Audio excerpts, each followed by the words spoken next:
That fourth step is crucially important.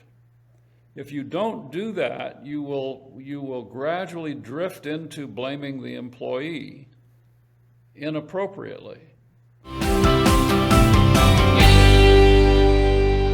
Dr. Tom Krause, thank you so much for joining us today on the Safety Spotlight. Pleasure to be here. Where does this podcast find you? I'm in Ojai, California, a little small community suburb of Santa Barbara. Okay, there we go. So sunny weather today for sure. Yep, nice sunny day. Going to be fairly hot here. Yeah. Gorgeous, gorgeous. So your work has been super influential in the realm of safety. You've really innovated a ton of practices and brought so much to the space. I think a good place to start would really be just getting a sense of where you kind of got your start in safety. I find that a lot of people, they don't plan to get into safety. They kind of fall into it. So I'd like to hear how you got to where you are today. Yeah. So my training was in both experimental psychology and clinical psychology, and I intended to do clinical work. I started out doing clinical work, and along the way, early on my career, I bumped into a company that was having safety issues, and they said to me, "We understand the technical aspect of safety, but we don't understand the behavioral side."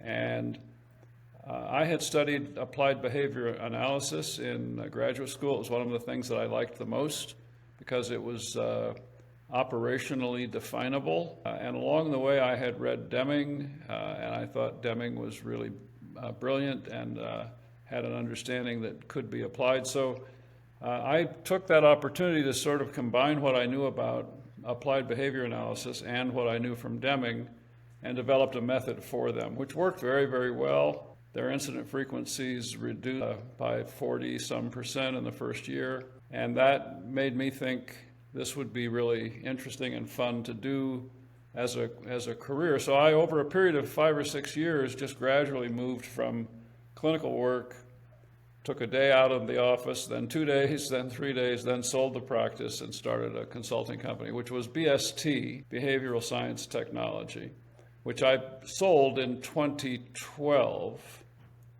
to DEKRA. So it's now, that company is now owned by DEKRA. I took a few years off, traveled and had fun, and my wife and I saw the world. And then I got kind of bored and decided it would be fun to do some safety consulting. So I started another company, that's Krause Bell Group.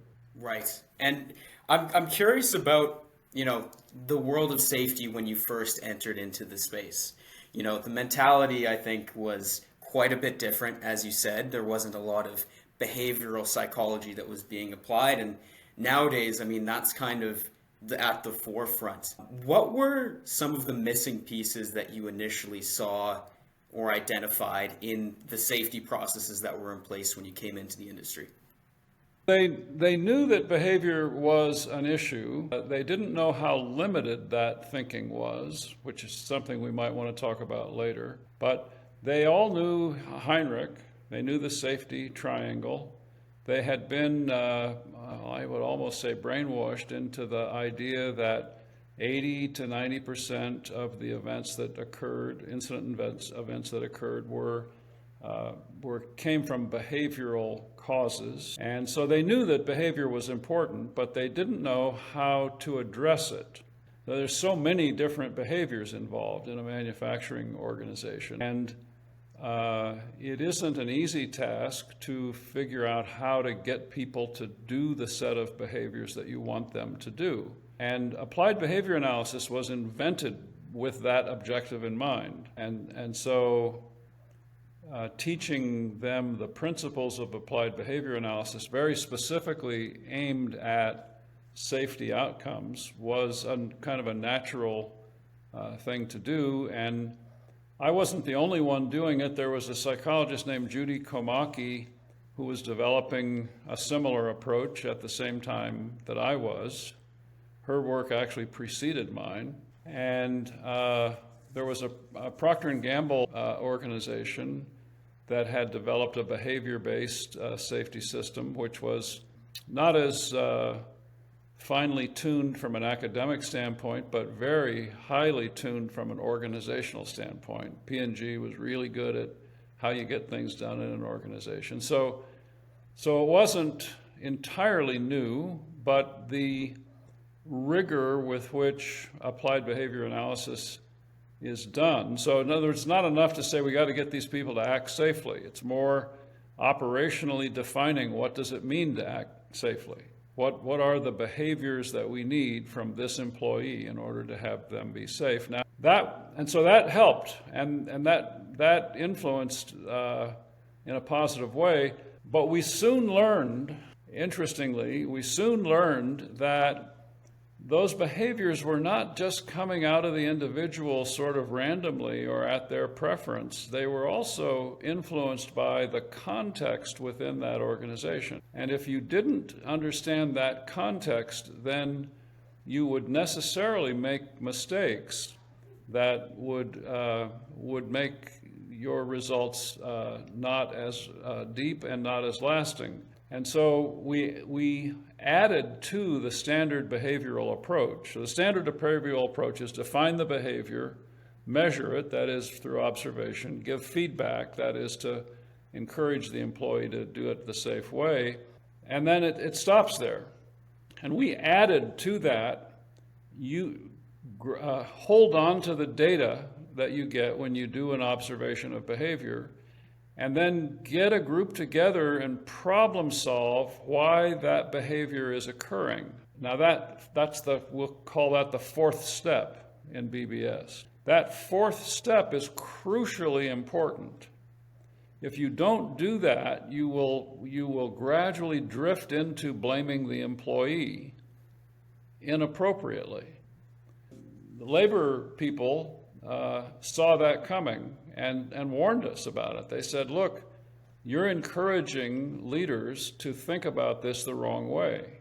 Because yes, the behavior of the worker is important, but it doesn't occur out of nowhere. It occurs out of a context, and that context is created by leadership. Now, Deming already knew that. Deming was saying that. And so we addressed it, but the difficulty is that even though we had addressed it, and in the books we wrote and papers we wrote, we emphasized it as much as we could, organizations just took it on and did the first three things and let the fourth thing go.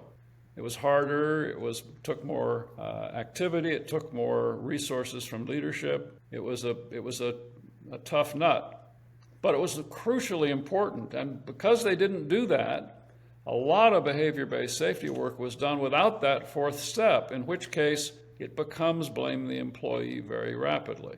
You know, it's such an important point that you bring up, and this is something that I'm hearing from a lot of safety leaders, is that discussion piece is a little bit uncomfortable at first, right? Because you're opening up, as soon as you open up, you know, that can of worms, all of a sudden things that you didn't think were an issue might kind of arise. So you have a book, 7 Insights into Safety Leadership, and I'm sure that delves into that as well. But when it comes to approaching those conversations in those organizations where they've only been taking 3 steps, how do you go about starting those discussions?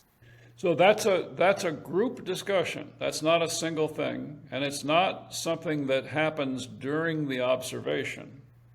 So during the observation, you pick up as much information as you can. You didn't lock out the equipment during this observation, you say to the person. And then they say, well, yeah, but look, if I lock this thing out every time it breaks, I'm not going to meet a production goal that I have. And you take that very, very seriously. And that information goes to a group of people that have the ability to address that issue.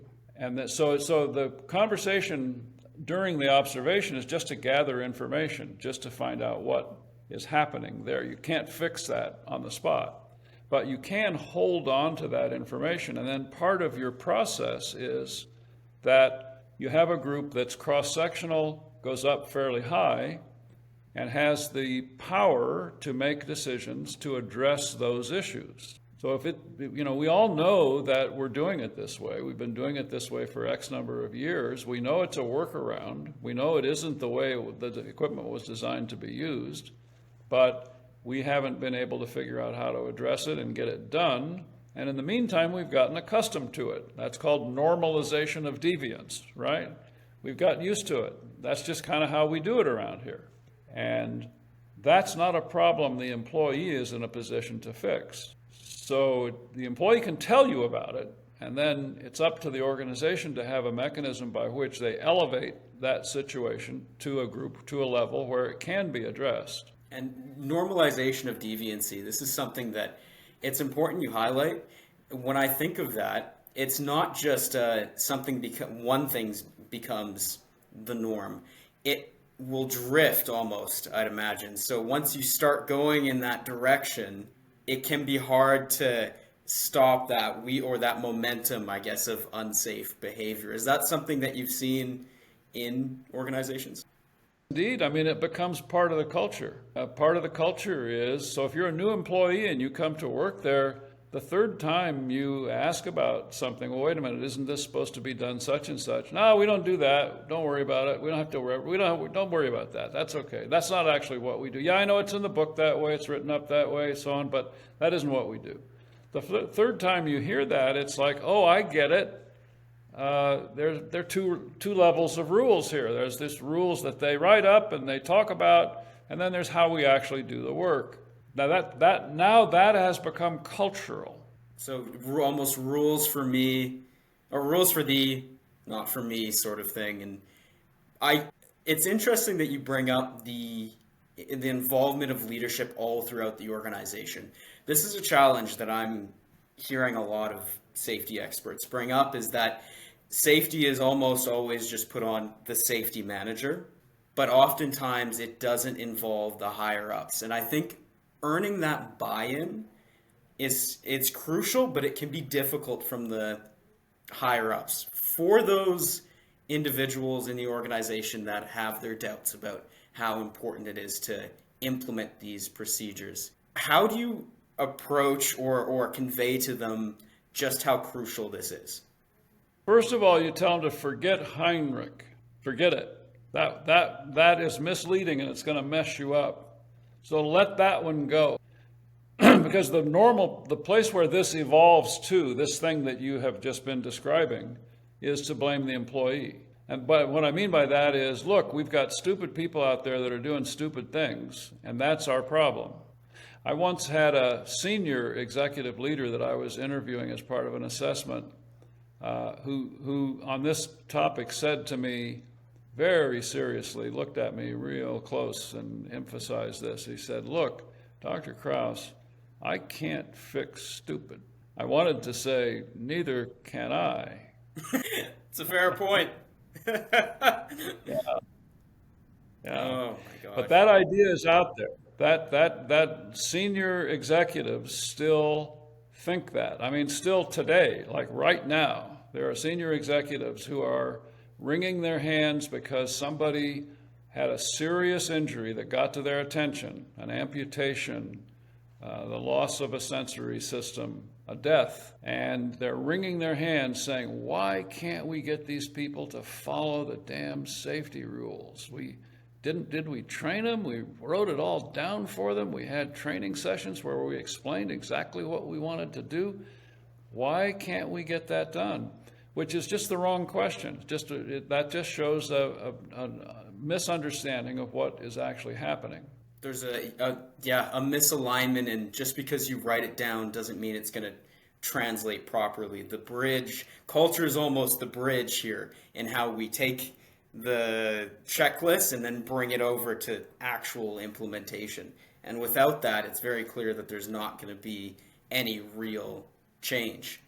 Something that I did want to dig into a little bit. In your work, you talk a lot about different metrics and data that we can use to measure safety. And something that comes up is the limitations of lagging indicators. Can you talk a little bit about what those are and what the better way to measure safety is? So lagging indicators have a place. They're not irrelevant. You do want to know how many people are getting hurt and how serious are those injuries and how frequent are they as a rate per 100 employees or 1,000 employees or whatever, as some kind of a rate. Having the benefit of that information is hugely important. So it's not like you want to throw that out and just don't look at it.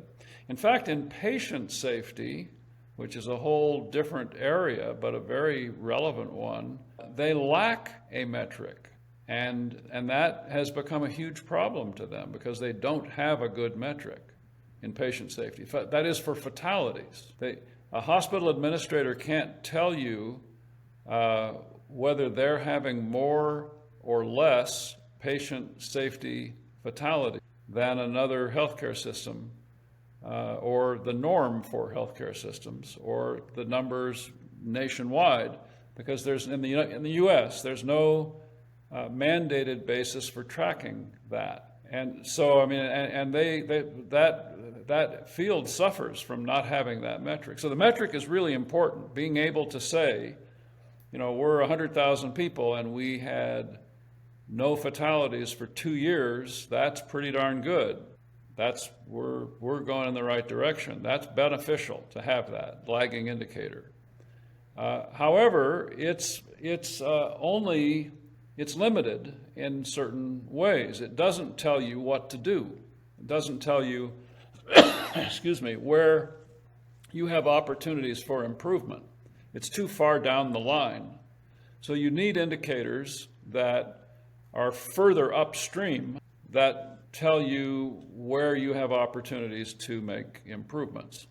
And you can get that from observation data, or you have Gemba walks. People are doing that regularly. As part of that, you get the safety piece working in that. The frequency of those discussions is a nice indicator. The frequency of action plans developed on the basis of those observations from the workplace, that's a good indicator. And there are a bunch of others which are upstream of the final event and which have better utility immediately. That's not to say that you can forget the endpoint. You do want to keep looking at the endpoint indicator. It's interesting in that safety, especially when it comes to safety data, no news is good news, right? So the less reportable incidents you're getting, of course, the better, but there can be some serious gaps, especially after an incident's happened.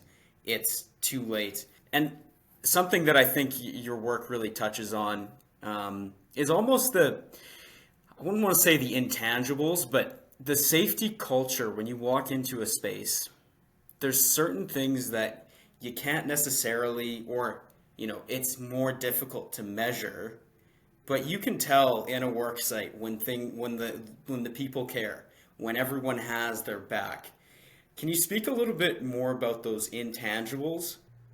Yeah, so it's hugely important, and everybody knows that there is such a thing as a safety culture. And everybody knows that it matters, but very few leaders know what the actual elements that make up that culture consist of. And different organizations have different ways of thinking about it. The way that we have thought about it over the years is by defining a set of variables that make up that culture. So that would be things like upward communication. Does information flow up through the organization freely? Now, that's a huge thing to safety. If you don't have high levels of functioning on upward communication, you're in trouble. If information goes up a little and then stops, so the operator tells the supervisor maybe tells somebody above, and then it stops there. So that information never gets up to the person who has the ability to make a decision to address that issue. So that upward communication, that's a cultural attribute, meaning around here, we value information coming up. If I'm a leader in this organization, this culture, When you start talking, I start listening. And I get interested, and I want to know what you mean by that, and why do you think that, and what information do you have about it, and what do you think the implications of that are? I'm all over that, because I want that information to flow up. In an organization that is lower functioning, it's like, don't tell me about that stuff, go fix it. Your job is to go fix that stuff. I don't want to know about all your particular difficulties. Now, that's a different kind of culture. So, okay, then there's 7 or 8 of those variables. Do I trust my supervisor? Do I have confidence that my supervisor has my best interest at heart? That my supervisor is honest and conveys information honestly? They're a person who will go to bat for me. They're a person who will take a stand on an issue. They're a person who is looking out for the folks that he or she supervises. I trust them. I trust that person. That's a cultural variable, cultural attribute. And you can measure that, all of that stuff, just by asking people questions. You can do it with a survey. Be careful about surveys because they're overused and not used very well. I almost hesitate to say the word survey. It's almost like a swear, yeah. But the idea that you can learn about the culture by just asking people. I mean, if you ask 100 people in a manufacturing plant, do you trust your supervisor? And 50% of them say, no, I don't. That tells you a lot about the culture in that organization. If 95% of them say yes to that question, that tells you something about the culture. Now, you have to do that right. You can't just send out a survey and have 10% of the population respond and then take those numbers seriously. You have to find a way to get very close to 100% of the people out there so that it's valid. It's valid, not just a shot in the dark. But those attributes, upward communication, perceived organizational support is another big one. Do I get the support that I need to follow through and accomplish the objectives that I'm given? That's a big one. Trust is a big one. The way to think about it that we have found most helpful is that there are a set of variables that make up a cultural infrastructure. And you can measure them. And measuring them and then seeing where you're strong and where you're weak, contrasting your organization's performance with other organizations, and then figuring out how to close the gap where you see gaps. That's the real work of building a good culture. Special thanks to our sponsor, BIS Safety Software, one of the leading safety and compliance software applications on the market today. We wanted to shout out the team for their new lone worker technology, designed to provide enhanced protection and peace of mind for workers while they are working alone. It includes features like check-in schedules, automated notifications, and you can designate supervisors to receive alerts. This lone worker technology helps round out the full scope of their safety management software. Lone worker is just the tip of the iceberg. See everything they have to offer at bissafety.ca. Those are powerful questions to be asking. And I think that, you can score it on 1 to 10, but there is so much nuance in that there. And you bring up a good point about approaching these surveys, whatever you want to call them, but approaching these questions with almost a scientific method, right? And making sure that we're doing them correctly. And I think that that's an interesting perspective that you bring from the research space into the safety space and kind of bridging that gap. Because I think that there is a bit of a lack there, possibly, right? I think there's a huge lack there. I mean, that in my experience, there's a huge lack. So for example, if you just send out the survey and you get 30% of the people that get it to respond, you really can't take that data seriously. 30% is just not large enough to be representative. That actually encourages a bias, which is that you're only hearing from a certain kind of attitude or a certain kind of relationship to the organization. And that's not sufficient. That doesn't tell you about the organization, it tells you about one section of the organization. Now that's problematic because you send out the survey and people don't reply. So what do? You can't force them. What do? Well, one way you do it is you have the survey process include an in-person meeting. So you bring in 20 people and you bring them into the room and you ask them questions that are important, and then you give the survey on the spot. And you get 100% of compliance because they're sitting there. To me, it almost, when there's fuzzy data, it brings up a concern of it's easy to nudge the numbers a little bit. If the data you're collecting already isn't clear, then I can see how it would be tempting for a safety leader to say, oh, well, of this many people, we got, 90, 95% approval, but who were their managers? How many people responded? How many people responded honestly? These are all things that are just, it really can easily mislead an organization, fundamentally. The work that you've done with NASA, I think this is, it's incredible to hear about, and I did some reading on after the Columbia tragedy. You and your team were brought in to really help revamp the safety program there. I'd love to hear about what some of those, the most powerful tools of change were that really helped make a difference in the safety at NASA. Yeah. So this was a long time ago. This was 2004 or so. The Space Shuttle Columbia had failed. The investigation, which was done very thoroughly, like 60 people worked on that investigation, and it was led by a guy named Hal Gaiman, who was an admiral in the Navy, retired, had a lot of experience, was really a strong person and a strong intelligence. And so the investigation that was done was really thorough and really good. It concluded that there was a technical cause, which was the foam coming off of the external fuel tanks on liftoff, but that there was also what they characterized as a broken safety culture. And so NASA reports to a congressional committee in the US, and the congressional committee said, you have to work on this and show improvement within a 6-month period. And tight deadline. Right. That's a pretty tough objective. Show improvement within 6 months. So we were asked to help, and we used a survey process that got at the variables that I was just discussing. And we first assessed how did NASA compare to other organizations on those cultural variables. NASA was known in the U.S. as, among government agencies, that kept winning the award for being best place to work. So it was a positive place to work.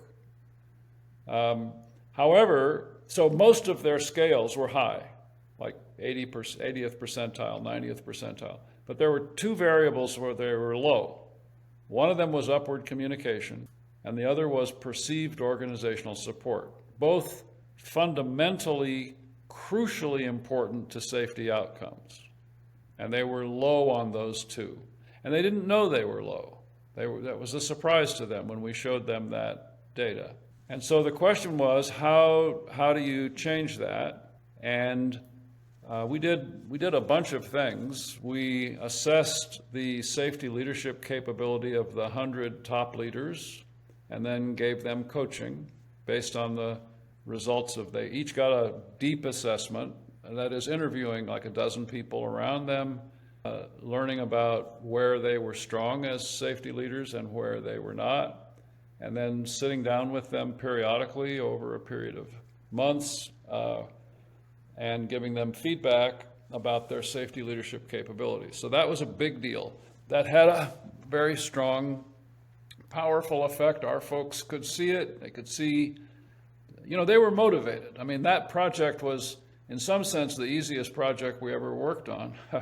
because the mandate was so strong. I mean, they had to show this congressional committee they're the people that allocate the money that runs that place. So, they were really under pressure to get something done, and they had a relatively new director of the agency who was very, very strong person in general, very fine leader, and also had a strong safety value himself individually. So all of that stuff was positive and helpful, made it easy for us. The other thing that we did was look at their meeting structure and see how they had discussions, and then what could we suggest to get at the safety implications of those discussions. So the way NASA runs meetings, they have a lot of meetings, they live on meetings. And I'm talking about back in 2004. I don't know what it's like today, probably similar.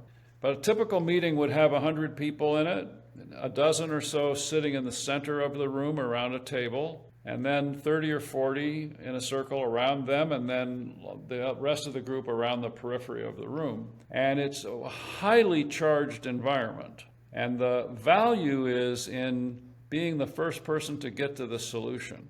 And it's like, it's even quite competitive. It's like who speaks most eloquently, who gets at the problem most effectively, who gets at the solution first, and who says the solution best, who has the best ideas, all that stuff. It's a very competitive kind of environment. And these 12 people in the center are people whose names you read about in the newspaper. I mean, they're big people. And you don't want to look bad in that environment. It's a risk. If you're sitting around on the outside of the circle, you're very reluctant to say, Dr. Famous, I'm concerned about the fact that we identified foam on the external fuel tanks as a no-fly problem a year ago and we haven't fixed it. You would be reluctant to say that. It might have an effect on your career if you said that. So it's a very tough environment. Now, it's weird because it's a positive environment. These are smart people doing good work and with intensity. But a side effect of that they didn't really recognize was that they created this environment that stifled upward communication. So the fix for that was just teaching the leaders, people who led those meetings, to say, is there another opinion in the room? Is there another point of view on this? And being open and receptive and helpful to the person sitting out on the periphery who had that kind of knowledge, who wanted to say something.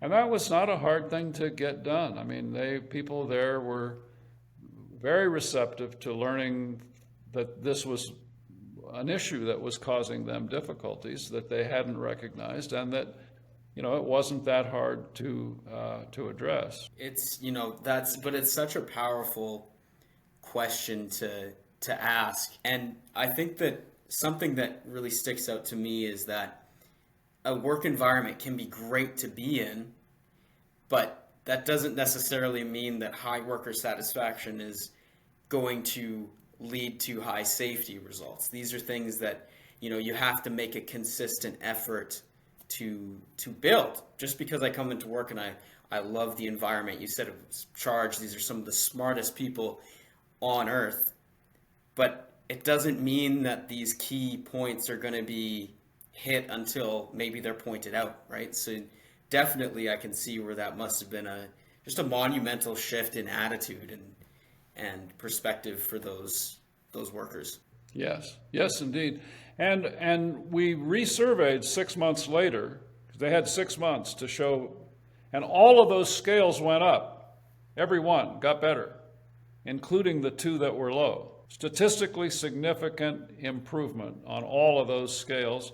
And just for fun, we had a control group that did not get that training, and their numbers did not go up. So it was a very nice demonstration that they put together. Yeah. That's, and you bring up the control group. Again, this is concepts from science. How can we bring these into the day-to-day? And I think everyone listening can maybe, think of a way that we can be improving the process. It doesn't have to be super difficult, but just what way can we really go about it? When it comes to implementing safety, I think that and this is something that I've also heard, is that unfortunately it's seen as a separate from the main event, which is productivity, which is getting the job done, which is increasing profits, whatever it might be, accomplishing the mission. And I almost wonder if maybe we need to start seeing safety and productivity as two sides of the same coin. Because when you think of an incident, how much did that, I mean, Colombia, just an absolute disaster. And the time involved in changing that culture and going about making those changes was a huge investment, a necessary one, but a huge investment of everyone's time. I almost start to wonder if we need to start, bringing those two, seeing safety and productivity as really two sides of the same coin. Is that something that you would, like your research would suggest? For sure. It's just that it's very, very hard to do. And the reason it's hard is not trivial or stupid. The reason it's hard is that organizations struggle with competing priorities. And organizational life is not easy. It's not a piece of cake. It's not like, you give us the people, give us the resources, give us the facilities, and we'll fix it. It'll work. And from here on in, it's going to be just fine. It's not like that.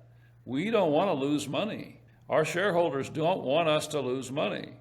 We don't want to have to lay people off. We have tremendous financial pressure, even if it's a nonprofit. The nonprofit is under tremendous pressure. Take a university, for example, with respect to the safety question. Universities these days are under enormous financial pressure. And so if you're in a university situation and they say, gosh, these dormitories are not set up very well to handle fire safety. We don't have the systems in place to handle fire safety. We ought to really fix that.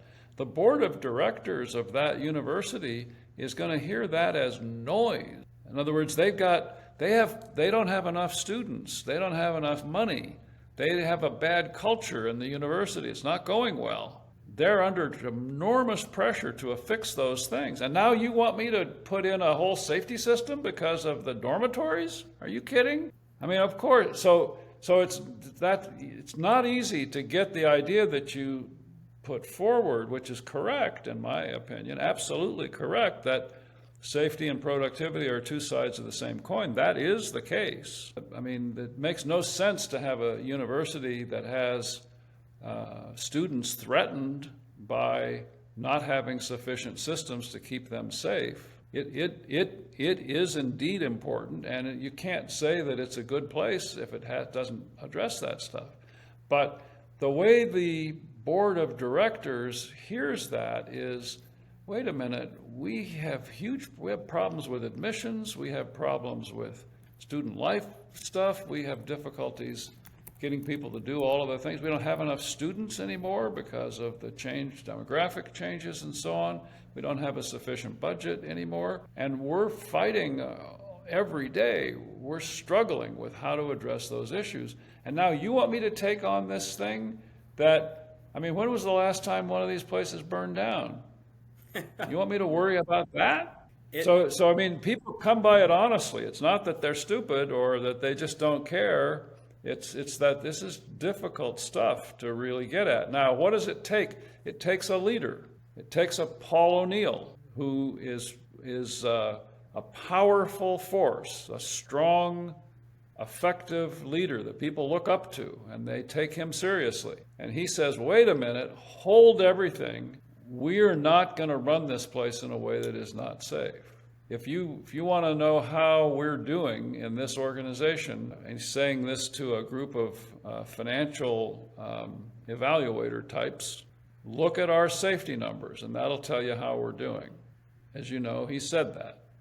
But it takes somebody like that who says, no, this is important. The other stuff is important too, and we're going to do it all. But we're not going to let things slip behind and not provide for the security and safety of our students and our teachers. We're just not going to do that. It takes a leader who's willing to take that position. And start that conversation. A lot of, you've discussed quite a bit in your work the importance of really strong leadership. And I think that something that really strikes me as crucial is the nuance in each organization. And you bring up a good point that it's not, you can't apply the same checklist to every different organization, expect the same results. It's not just a one-size-fits-all solution. It's really about understanding at a deep level the culture, where we're at, and then being able to really bridge that gap and tailor it almost like a suit, right? And making sure it really fits well.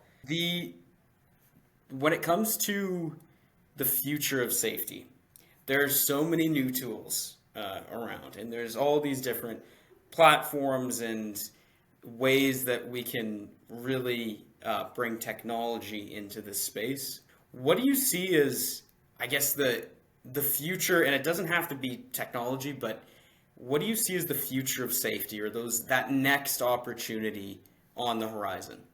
Well, we've been in the last several years working on decision making, and I think that will perhaps become the next big thing. I hope it does, because I think it's the most effective way to get at it. So I don't know if you're familiar with the work of Daniel Kahneman in cognitive bias, but his work is relevant to this question. He's a psychologist, actually died recently. In the early 90s, he published a book called Judgment Under Uncertainty, and he showed that people don't make decisions that are consistent with the data very often. So the human mind doesn't predict probabilities very accurately, and there are biases that get in the way of predicting those probabilities. And so if you're making a safety-related decision, you're all about predicting probabilities. You're saying, are we going to spend money on fixing this? Are we going to spend money on training these people? We're going to spend money to study how the organization is working with respect to the safety piece. That's all based on your assessment of the probabilities that certain things will happen. And if you misestimate the probabilities, you make bad decisions. And so we've studied that by looking at the event itself, the accident, the injury, incident event, and saying what decisions came right before the event. And then going backwards over time and identifying the string of decisions that were related to the final decision. So the final decision was the piece of equipment blew up and a person was killed.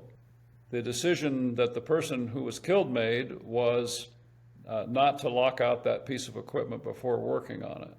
You could stop right there and say, well, that's the problem, damn employees, they didn't lock it out. Why in the hell didn't the guy do it right? Why didn't he knew? Did we train him? Yes, we trained him. Did he have everything he needed to do it? Yes, he did. Well, why in the world didn't he do it? That's just nuts. And you stop there. But if you look further and you go backwards in time, you find that actually a decision was made 5 years ago to buy the equipment that was suboptimal because it was cheaper, and the suboptimal characteristic caused it to break frequently. And if you followed the full lockout procedure every time you had to address the machine, you would get behind in production. And so it became the norm of the culture that you didn't lock it out for that. You could get in and fix it and keep it running. And it was a workaround, which was gradually became the norm, normalization of deviance. And so you can now, the benefit of the decision analysis is that it shows leadership that it wasn't the employee. I mean, yes, it was partly the employee. The employee didn't lock it out, yes.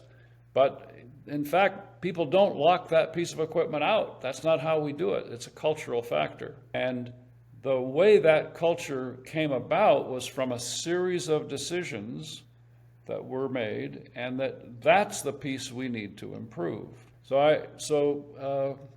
We've done 400 fatal events, analyzed them in those terms, and then summarized that information. And you can see what kinds of decisions are made, at what level.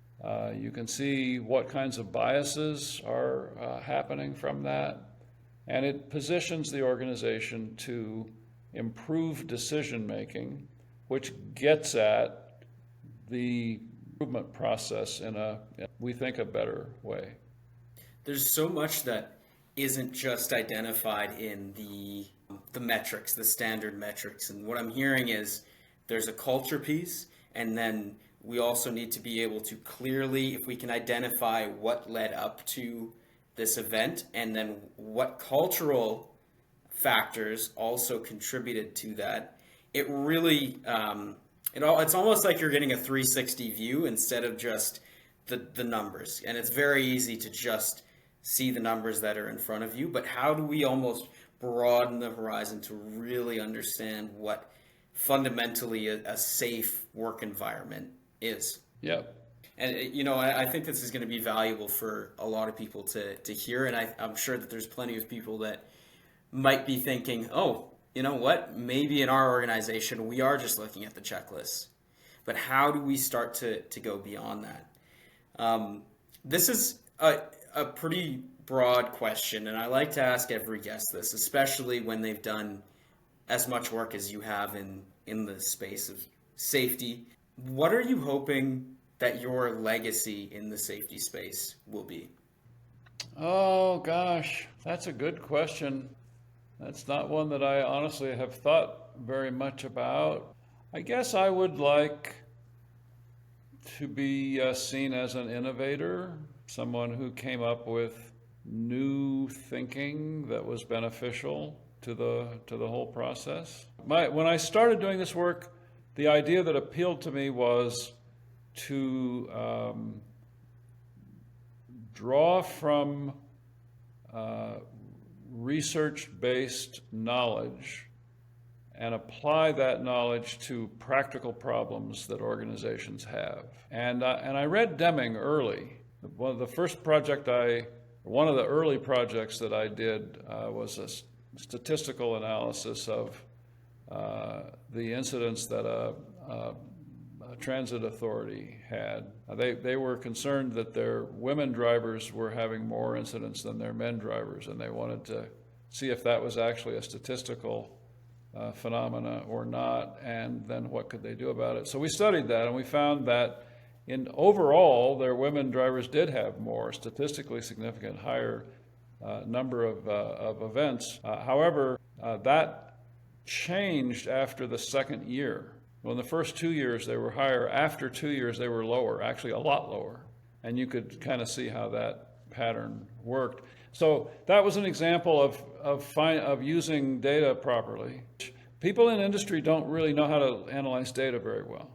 And people in the academic world do know how to do that, sometimes to a fault, and sometimes they're not perfect either. But there is, I think, something to gain by drawing from what the scientific community knows about how to understand things and applying that to what goes on in the workplace. So I think that's been the theme of my career, and I hope that's in my legacy. Well, hearing and reading and listening to you talk about your work, it certainly seems like you're well on your way to accomplishing that, and the work that you've done has been certainly very valuable, and I think our audience is going to get a lot of takeaways from this conversation. Tom, where can people find your work, what you're doing? You have a number of books that you've written. Where can people find out more about what you're doing? So Tom at trkrause.com will yield a website for Krause Bell Group, and all of the information about what we're doing is available there. We'll include the links down below in the show notes for your LinkedIn and books and everything there. Tom, I want to thank you so much for joining us again. This was a great discussion. Okay, it's a pleasure. Nice to talk to you. I hope you have a good day.